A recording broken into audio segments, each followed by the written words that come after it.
கேரள மாநிலம் பத்தனம்திட்ட மாவட்டத்தில் உள்ள சபரிமலையில் உலக புகழ்பெற்ற ஐயப்பன் திருக்கோவில் அமைந்துள்ளது.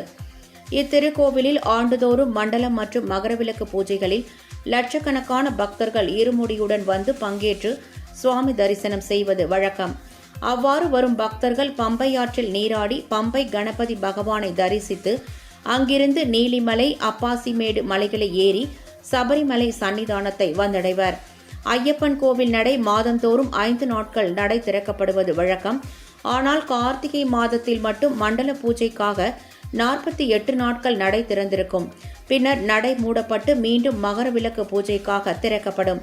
அதன்படி மண்டல பூஜைக்காக நேற்று மாலை நடை திறக்கப்பட்டதை அடுத்து இன்று காலை முதல் ஆயிரக்கணக்கான பக்தர்கள் சரண முழக்கமிட்டபடி 18 படியை ஏறி வந்து ஐயப்பனை இடத்தில் கொண்டு கேரள காவல்துறையினர், மத்திய ரிசர்வ் காவல்துறையினர் என 2000த்திற்கும் அதிகமானோர் சபரிமலை சன்னிதானம், புல்மேடு பாதை, பம்பை, நிலக்கல் உள்ளிட்ட இடங்களில் பாதுகாப்பு பணியில் ஈடுபடுத்தப்பட்டுள்ளனர்.